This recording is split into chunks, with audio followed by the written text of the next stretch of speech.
Boa noite, moçada. Então, sejam aí bem-vindos a mais uma semana de nossas aulas. Espero, então, que semana que vem posso revê-los em sala, joia? O objetivo da nossa aula hoje é fazer uma revisão geral das nossas peças que nós vimos aí das petições iniciais. Por quê? Quem consegue ou dá conta de fazer uma petição inicial, ela está apta, então, a fazer a maioria das peças que nós temos processuais na esfera civil, joia? Então, quem consegue, quem dá conta de fazer uma petição inicial, vai conseguir ter um melhor desenvolvimento nas demais atividades, beleza? Então, na semana que vem, nós já entramos aí nas respostas ao processo. Então, nós temos a contestação com reconvenção, e só a reconvenção. E depois nós entramos nos recursos, joia? Por isso a importância, então, de saber fazer a inicial. A primeira peça que nós vamos relembrar hoje é o nosso alvará judicial, beleza? O alvará judicial, ele é considerado um procedimento de jurisdição voluntária. O que isso quer dizer? Que o alvará judicial não necessita de preencher todos os requisitos do artigo 319 do CPC. Então, por exemplo, eu não vou precisar ter um réu, eu não vou ter a audiência de conciliação, e entre outras diferenças. Por isso que nós aplicamos o 319 de forma subsidiária à petição inicial de alvará judicial. Beleza? Vamos começar, então, quanto ao alvará, relembrando a questão de competência. Olha só, se vocês se lembram, quando nós trabalhamos com peças simuladas na seara civil, nós dividimos aí as peças em três competências principais, ok? A civil, que é o chamado de civil puro, né? Família e família e sucessões, ok? A família e sucessões, ele entra por exclusão da família. Só que, para família e sucessões, como regra, nós utilizamos em três demandas. São elas, então, inventário, o arrolamento e o alvará para levantamento de valores deixados por decujos, que é a peça que nós fizemos. Né? Na verdade, nós temos até duas peças de alvará, beleza? Então, a competência quanto à matéria no alvará judicial, ele é família e sucessões. Lembrando que a gente está falando aqui do alvará para levantamento de valores deixados por decujos, joia? E não o alvará, por exemplo, para a realização de um evento. Outra questão, o alvará judicial não tem réu, ele não tem requerido, beleza? Então, no polo passivo, ele fica vazio. Não é, porque, muito embora ele seja uma ação, ele não é, muito embora ele seja uma petição inicial, ele não é uma ação do rito de conhecimento, do rito comum, aquele que tem a chamada cognição exauriente, aonde o magistrado ele vai, então, ter várias fases do devido processo legal, vai marcar audiência de conciliação, depois contestação, impugnação e assim por diante.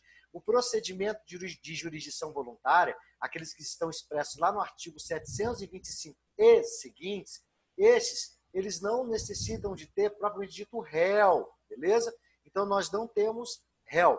Como nós não temos réu, nós também não teremos a audiência de conciliação. Sem aí colocar em xeque a sua crença, impossível é uma audiência de conciliação com o decujus no polo passivo, joia? Então, como nós não temos uma lide propriamente dita, nós não temos a figura da nomenclatura autor. Nós usamos requerente, joia? Além disso, o verbo que nós utilizamos nessa peça não é propor, joia? É requerer, beleza? O alvará judicial, ele também tem uma estrutura tópica, ou seja, vai ter o tópico dos fatos, vai ter o tópico dos direitos e vai ter o tópico dos pedidos, joia? Então, muito embora não seja propriamente dito uma ação judicial, é um procedimento, mas neste deve conter, então, a estrutura tópica, os fatos, dos direitos e dos pedidos, joia? Pré-fundamentação dessa peça. Vamos lá. Começamos pelo artigo 98 do CPC. Você deve analisar cada caso de alvará para ver se é necessário pedir justiça gratuita. Se for necessário pedir justiça gratuita, você deve, então, colocar o artigo 98, beleza? Mas em nem todos os casos vai ser necessário colocar o 98. Já o 319, nós não utilizamos, beleza? Então, a fundamentação do CPC pode ser o 98, a depender do caso. Além disso, no Código de Processo Civil, os procedimentos de jurisdição voluntária estão expressos a partir do artigo 725. Então, eles estão no 725 e seguintes. E o alvará judicial está previsto no 666 do CPC. Acabou? Não. Nós temos ainda a lei especial. A lei especial de alvará é a 6858 de 80. É aquela leizinha chata que não tem em todos os vademecums, ok? Então, essa, inclusive, vocês devem até imprimir, né, reduzida, e colocar dentro do vademecum de vocês. Valor da causa. Gente, o valor da causa no alvará judicial, se você não souber o valor a ser levantado, deve corresponder a um salário mínimo, beleza? Agora, se você tem uma estimativa de valor, então este deve ser o valor da causa.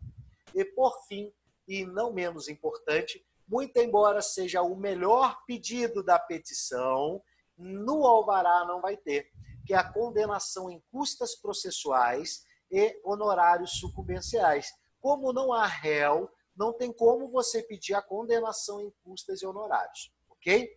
A próxima peça que nós vimos foi a repetição de indébito. A repetição de indébito é uma peça consumerista, ok? E por ela ser uma peça consumerista, a legislação aplicável será o Código de Defesa do Consumidor. Mas isso não quer dizer que você não vá usar outras fundamentações, ok? E para você poder usar o Código de Defesa do Consumidor, você então tem que olhar o artigo 2 e o artigo 3 do CDC, que diz assim, ele vai definir quem é o fornecedor e quem é o consumidor. E isso é o que nós chamamos de relação de consumo. Ou seja, se eu conseguir demonstrar que de um lado eu tenho um fornecedor, e este é o mais fácil de conseguir comprovar, é a figura do fornecedor, e de outro, conseguir demonstrar a figura do consumidor final, então eu consigo pedir a aplicação do Código de Defesa do Consumidor. O Código de Defesa do Consumidor traz diversos benefícios, então, para poder propor as demandas próprias, como foro do domicílio do consumidor, a inversão do ônus da prova e assim por diante. Joia? A competência, então, para propor repetição de indébito será do foro cível, ok? Então, o foro cível. E nesta peça, pela primeira vez, nós vimos a chamada inversão do ônus da prova. Olha só, fugindo à regra máxima processual, você conseguindo primeiro demonstrar que é uma relação de consumo, você poderá pleitear a inversão do ônus da prova. Mas que para que ocorra a inversão do ônus da prova, será necessário então demonstrar o quê? A verossimilhança da alegação. E o que seria a verossimilhança da alegação em uma ação consumerista? Deve ser a comprovação do que você disse, ou seja, a comprovação fática. Você vai trazer uma série de alegações. Olha, eu comprei um produto da empresa X. Beleza, conforme nota fiscal. Olha, a empresa ficou de entregar o produto que estava em manutenção no prazo tal, e essa descumpriu. Conforme e-mails, conforme protocolo. Isto é o que demonstra a chamada verossimilhança da alegação. É o que diz que aquelas alegações do autor são verdadeiras, tá? Então eu preciso demonstrar, que alguns autores chamam de provas superficiais, as provas que já se encontram em alcance do autor, justamente para poder convencer o juiz que a sua narrativa fática é verdadeira, ok? E o outro requisito é a demonstração da hipossuficiência. Gente, a hipossuficiência que a gente discute na relação consumerista em nada ou pouco tem a ver com a hipossuficiência do artigo 98 do CPC, que é aquela questão da incapacidade financeira para pagar a custa de processo. Isso é outra coisa. A hipossuficiência do consumidor é a demonstração que o consumidor é a parte vulnerável da relação, ou seja, ele é a parte fraca da relação. A empresa detém a técnica, o know-how, enquanto você não entende isso. A empresa tem uma capacidade financeira superior à sua. E é isso, então, que nós chamamos que o consumidor é vulnerável na relação de consumo, tá? Então, quando eu tenho um contrato de adesão, eu assino ou assino, ou então eu não vou ter energia elétrica na minha casa, beleza? Então, por isso que nós chamamos que o consumidor é parte vulnerável, não é? Na peça que nós fizemos, que era o caso do comerciante, naquela situação houve um pagamento do débito, uma vez que era débito automático em conta, né? Presta atenção, para que ocorra a repetição do indébito, necessário se faz o pagamento indevido. Então, olha só, e outra, o valor da repetição do indébito corresponde ao valor cobrado a mais, e não o valor que você realmente devia. Exemplo, se eu devo R$1.000 para a empresa e esta me cobra R$3.000, eu vou lá e pago, na verdade o pagamento indevido foi em cima de R$2.000. Então a repetição de indébito em dobro será de R$4.000 e não R$6.000, porque eu devia R$1.000, ok? Este, inclusive, foi um dos maiores erros das peças de vocês. Pedir a repetição de indébito do dobro de tudo, e não é o dobro de tudo. É o dobro do valor cobrado indevidamente, ok? Além disso, nesta peça também havia a existência de dano moral. E aí, o que eu percebi? Alguns de vocês são bonzinhos demais e outros já estão aí se sentindo os advogados se querem proteger o consumidor. Pra vocês entenderem, nós tivemos pedido de danos morais de R$2.000, R$3.000 e tivemos pedido de danos morais de R$100.000. Pra vocês entenderem como é que não há um padrão propriamente dito. Mas o que eu quero dizer com isso? Antes pedir mais e ganhar menos do que pedir menos e não ganhar, ou ganhar o valor que você pediu ou menos que você pediu. Sabe por quê? O juiz ele está adstrito daquilo que lhe é imposto a julgar. Ou seja, se eu pedir R$10.000 de danos morais, o juiz não poderá conceder 11.000. Então, se eu pedir 50.000, ele pode dar 49, 48, 40, 30, 20, 10, 1. Agora, se eu pedir 5, será no máximo 5, tá? Só que, qual o objetivo do dano moral? Se vocês se lembram bem, o dano moral ele tem alguns objetivos. Obviamente, restituir o status quo ante. Só que, levando em conta que é um dano extrapatrimonial, ou seja, que extrapola o patrimônio do indivíduo, não é um dano visível, tangível, ou seja, palpável como um acidente de trânsito, e geralmente o dano moral está ligado à honra, aquela honra ao nome, é subjetivo e assim por diante, é muito difícil ter um valor, o quanto vale a honra de uma pessoa, tá?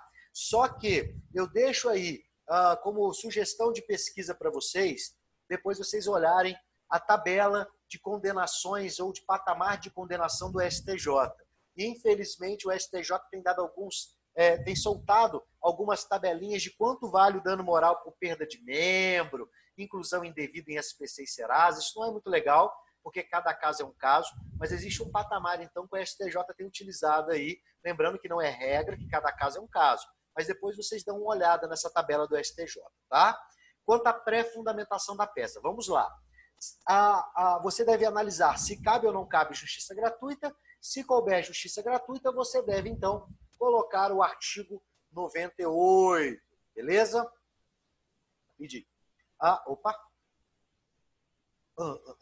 Você deve colocar o artigo 98. Caso não seja justiça gratuita, então você não use o 98. O 319 do CPC, ele vai ser usado. Joia? Quanto à fundamentação no Código de Defesa do Consumidor, você deverá, então, utilizar o artigo 2 e o artigo 3. Quem é fornecedor e quem é consumidor. Beleza? Além disso, no artigo 6º, ele traz os princípios do qual, então, protege o consumidor. E aí eu chamo a atenção para dois princípios. Primeiro, a possibilidade de indenização de danos morais, que está no artigo 6º, inciso 6º, e, além disso, a inversão do ônus da prova, que está no artigo 6º, inciso 8º. Acabou? Não. Nós temos o artigo 42 do Código de Defesa do Consumidor, que traz a chamada repetição de indébito. E aí, quando eu for falar em danos morais, então, eu vou utilizar o artigo 186 e o 927 do Código Civil. Lembrando também que a Constituição Federal também traz previsão quanto ao dano moral. Está lá no artigo 5º, inciso 10 da CF. Joia? Então, seria basicamente esta fundamentação. Neste caso, tem triangulação processual, tem a figura do réu, tem o pedido da audiência, se o caso não falar nada. No nosso que nós fizemos, falava que o consumidor não tinha interesse, né? Tem, então, custas e honorários, e aí, por fim, o valor da causa, que foi o que o pessoal mais errou. Gente, presta atenção. Qual é o valor da causa numa ação de repetição de indébito acumulado com danos morais? Olha só. O valor da causa, nos termos do artigo 292, e esta é uma ação cumulativa, ou seja, que cumula ações, repetição de indébito e danos morais, neste caso, o valor da causa corresponde à soma dos dois. Então, olha só, se você errou o valor da repetição, você vai ter errado o valor da causa. Joia? Então, vamos supor, voltando ao exemplo que eu dei, o valor que eu devia era 1.000, foi cobrado 3.000. Joia? Então, o valor indevido foi de 2.000. Então, 2.000 em dobro, 4.000. Aí você pediu dano moral, sei lá, de 50 mil reais. Então, o valor da causa corresponderá a 54 mil reais. Tá, gente? Esse foi o erro que eu mais vi nas peças. Alimentos gravídicos. Gente, alimentos gravídicos, como dizia o tio Arnaldo, é igual, mas é diferente a ação de alimentos. Sabe por que é igual, mas é diferente? Porque na ação de alimentos tradicional, da 5478 de 68, que é a lei de alimentos, naquela lá, eu preciso demonstrar a chamada verossimilhança da alegação. Olha ela de novo enchendo o nosso saco, né? Na ação de alimentos, a verossimilhança da alegação ela é verificada através da certidão de nascimento. Olha que bacana. Então, na ação de alimentos tradicional, nós utilizamos a certidão de nascimento para gerar a chamada obrigação alimentar. Agora, nos alimentos gravídicos, isto não ocorre. A verossimilhança ela ocorre através do indício. Como eu demonstro o indício numa ação de alimentos gravídicos? Gente, na ação de alimentos gravídicos, o indício ou os indícios, eles devem ser compostos por fotografias, troca de mensagens, troca de e-mails, rede social e assim por diante. É o que comprova, então, a relação entre as partes. Mas não é só isso. Preste atenção. Tem que ter havido relação sexual entre as partes. Porque como é que eu vou pedir alimentos gravídicos se a parte não teve relação sexual com a outra? Joia? Então, cuidado com isso. O foro competente na ação de alimentos gravídicos, obviamente, é família, correto? Quem propõe os alimentos gravídicos é a gestante, não tem como o nascituro propor ação, perfeito? A questão da fundamentação, temos lei própria, temos a lei 11.804 de 2008, chamada de Lei de Alimentos Gravídicos. Além disso, temos a Lei de Alimentos, que é a Lei 5478 de 68. Então, eu tenho duas leis especiais que eu vou utilizar. Além disso, eu tenho o Código Civil no artigo 694 e seguintes. Eu tenho a Constituição Federal a partir do artigo 226, que traz sobre direito de família. E não menos importante, nós temos aí o Código de Processo Civil, do qual você deve, analisando o caso, ver se cabe ou não cabe a aplicação do artigo 98 e ainda do artigo 319. Chamar a atenção a uma coisinha nessa peça. os chamados alimentos provisionais. Os alimentos provisionais, eles nasceram das chamadas ações cautelares. Elas estavam expressas lá no Código de Processo Civil de 73. As ações cautelares, elas desapareceram no Código de Processo Civil de 2015. E olha que legal, alimentos provisionais fazia parte das cautelares. Então, o que aconteceu? Muito embora o Código Civil não tenha revogado os alimentos provisionais, hoje, na ação de alimentos gravídicos, nós pedimos alimentos provisórios, que são aqueles expressos, então, no artigo 4º da Lei de Alimentos, joia? Lá na 5478 de 68. Valor da causa. Gente, assim como lá na ação de alimentos, o valor da causa corresponde a 12 vezes o valor pedido, na ação de alimentos gravídicos, isso também ocorre, tá? Temos pedido de produção de prova, é a mesma coisa, beleza? A principal diferença está na fundamentação do direito, que eu vou me pautar pela Lei de Alimentos Gravídicos. Próxima peça que nós analisamos foi a petição de manifestação. Muito embora a petição de manifestação não seja uma inicial, porque só existe petição de manifestação em processos que já foram distribuídos, a petição de manifestação ela é a peça que vocês mais vão fazer no próximo semestre, no estágio real, assim como na vida profissional dos senhores. Sabe por quê? Nós temos petição de manifestação simples, de meia folhinha, como aquela que nós fizemos, mas nós temos petições de manifestações mais complexas, como o chamamento do feita ordem, a própria emenda inicial, que muito embora esteja prevista no artigo 321, a estrutura dela segue a máxima de uma petição de manifestação, joia? Então a petição de manifestação ela é diferente da inicial em algumas coisas, beleza?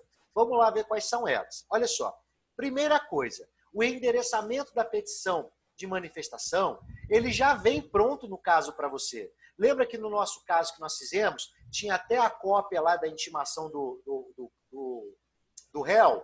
Então, olha só, eu já tenho aonde a inicial foi distribuída, a primeira, segunda, quinta, 10ª vara. Eu já vejo qual é a competência da matéria, se é família, se é cível, se é família e sucessões e assim por diante. E eu também tenho o foro, eu tenho qual a cidade, então, que tramita esta demanda, ok? Então, esta é a primeira diferença. Enquanto na inicial, o número da vara nós deixamos em branco, porque nós não sabemos para qual delas ela será distribuída, na petição de manifestação eu já coloco o endereçamento completo.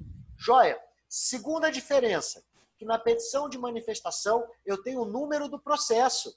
Porque se o processo já foi distribuído, eu já tenho o número dele. Então, quando eu vou compor a minha petição, eu já devo colocar lá o número do processo, ok? Então, todo caso vai te trazer. E se o caso não te trouxer, você vai escrever número do processo, risquinho, ok? Outro detalhe, se a petição de manifestação for do autor, você não precisa qualificar o autor. Agora, se a petição de manifestação for do réu, no primeiro momento que o réu vier ao processo, a exemplo, aquela que nós fizemos da manifestação da audiência de conciliação, você deverá, então, qualificar a sua parte. Sabe por quê? Porque é responsabilidade da parte, no primeiro momento que chegar no processo, fazer a sua qualificação. Joia? Então, essa é a principal diferença. Agora, gente, pelo amor de God, não tem valor de causa em petição de manifestação. Eu quase tive um infarto. Tô brincando. Não tem, tá, gente?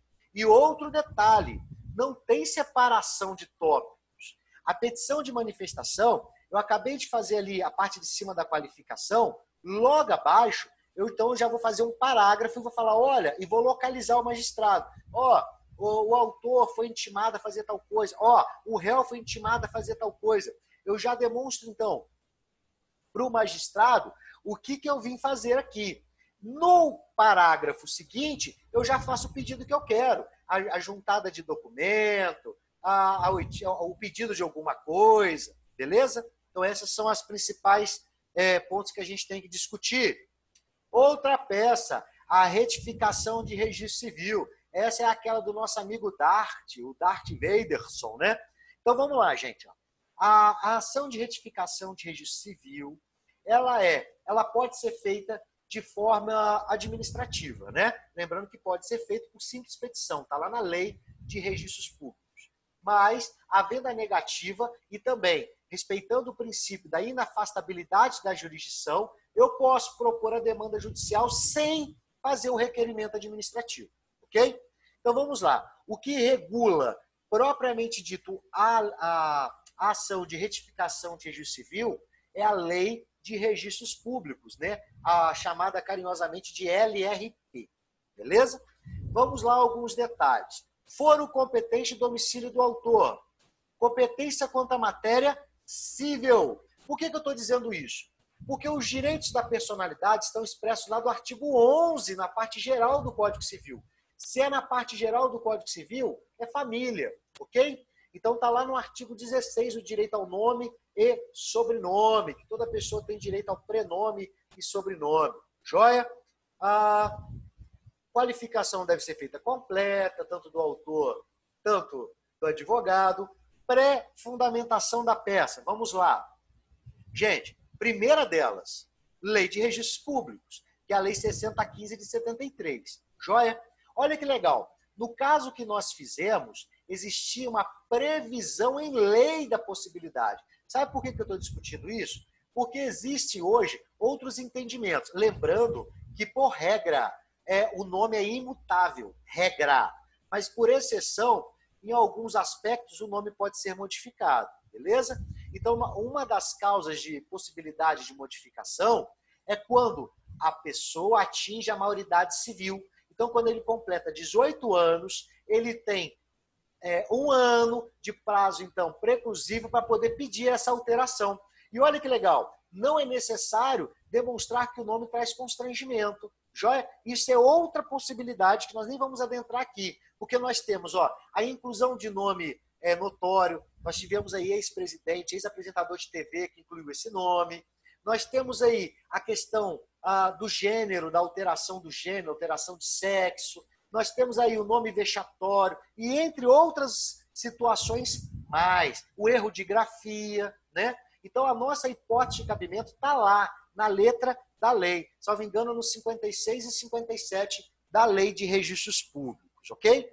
Além disso, nós podemos utilizar a fundamentação constitucional. Nós temos lá no artigo 1º, inciso 3º, a dignidade da pessoa humana como fundamento da República.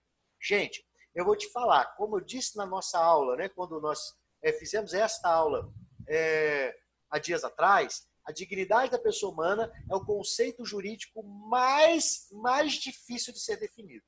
Então, ao mesmo tempo, eu consigo utilizar a dignidade para fundamentar qualquer coisa dentro do âmbito de direito, beleza? Então, nós utilizamos ele quando alguma coisa aflige a honra.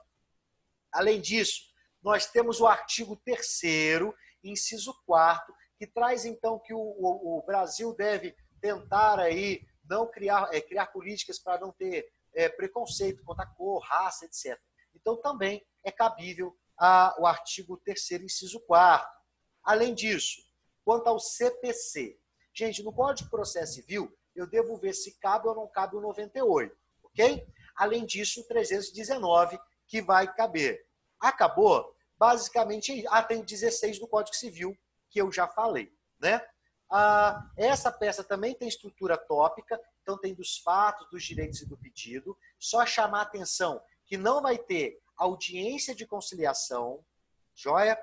Não vai ter tutela de urgência, porque não tem como pedir tutela de urgência em de retificação de registro civil. Imagina se o juiz defere, então, e aí depois vê que não seria cabível. Como é que faz? Já modificou o documento, então não cabe tutela. E não cabe condenação em custas e honorários. Joia? E, por fim, valor da causa. Gente, nas ações de retificação de registro civil, o valor da causa corresponde a um salário mínimo, porque eu não ingresso com essa ação buscando, propriamente dito, ter uma compensação financeira, ganhar dinheiro com ela. Joia? Não tem réu, né, gente? Eu não lembro se eu falei, mas não tem réu nessa peça.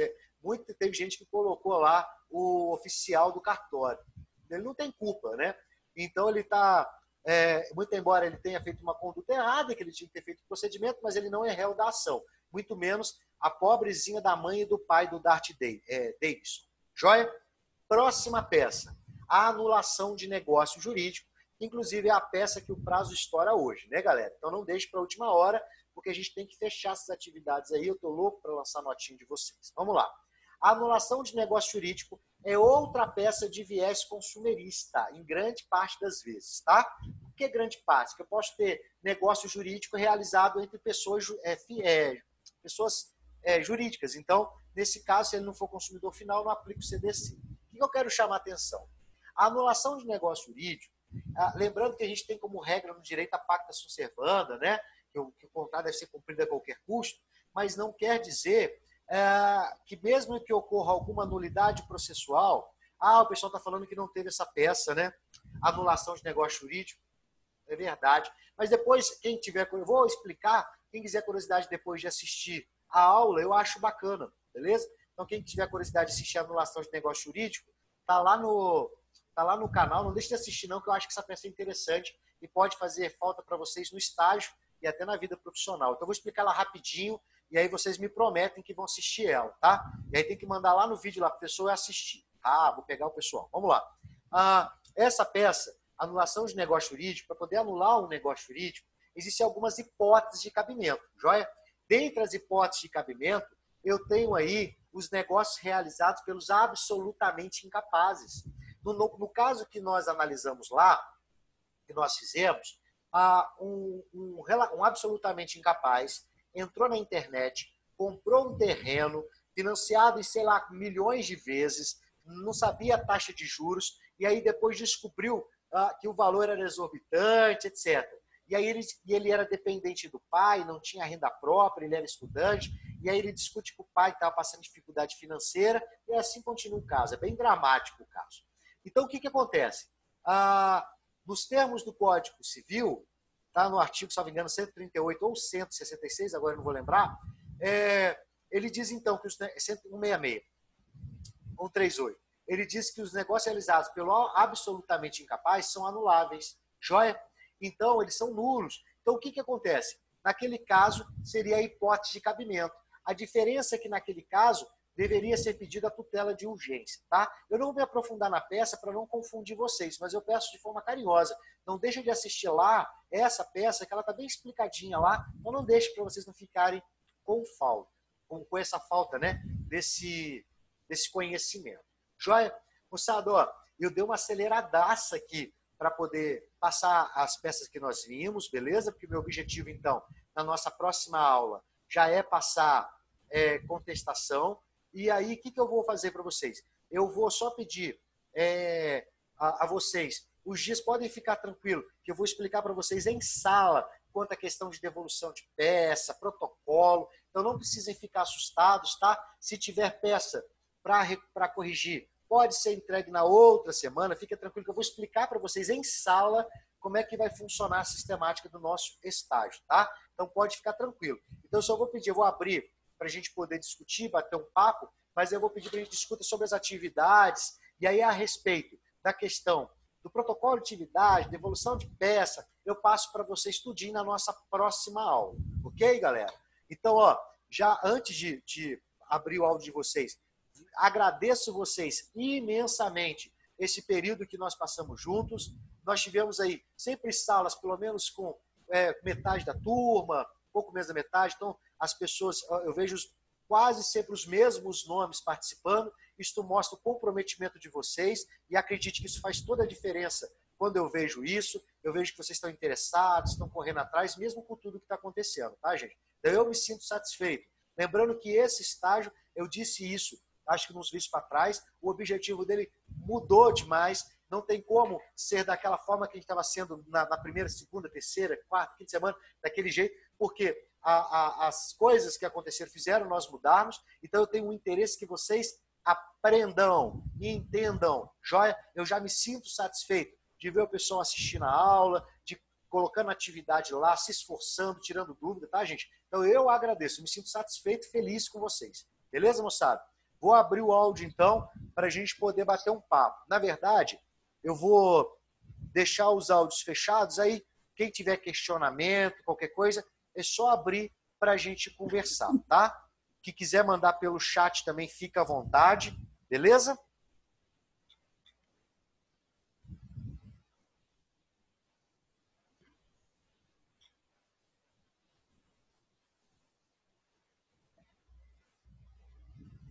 Dúvidas, moçada?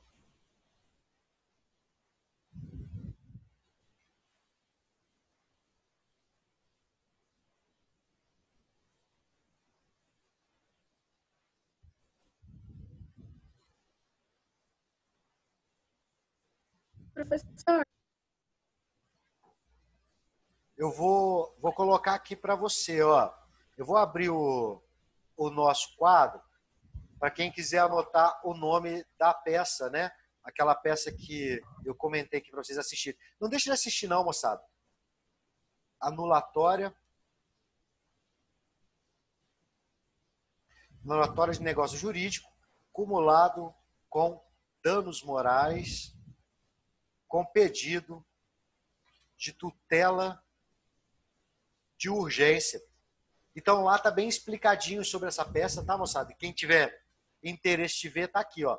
Anulatória de negócio jurídico, cumulado com danos morais, com pedido de tutela de urgência.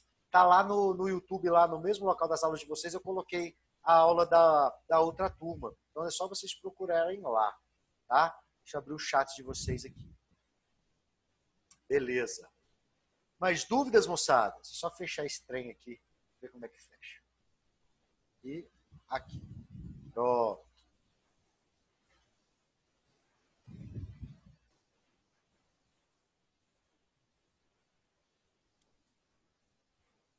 Mais dúvidas, moçada? Fica à vontade. Tipo, professor, eu não vi quem era que estava no quadro. professor, na petição de manifestação, quando for do autor, não precisa qualificar, certo? Sim. Aí, aquela parte de manifestar e requerer, naquele trechinho? Não, você vai colocar lá. Um exemplo, ó. João da Silva, já devidamente qualificado na inicial, através de seu advogado, já devidamente constituído. Aí depois lá vem nos autos da ação. Aí depois aquele texto é bem parecido. Beleza? Obrigada.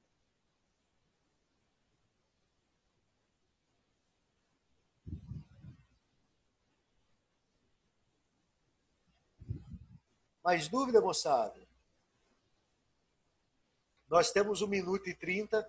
Então, moçada, ó, eu agradeço novamente aí a persistência de vocês, tá? Espero, então, semana que vem nós possamos nos ver.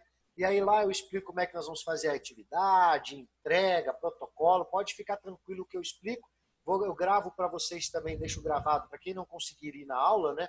Eu deixo lá para vocês verem depois como é que vai ficar isso daí. Eu peço para alguém gravar o áudio, fica tranquilo, tá, moçada?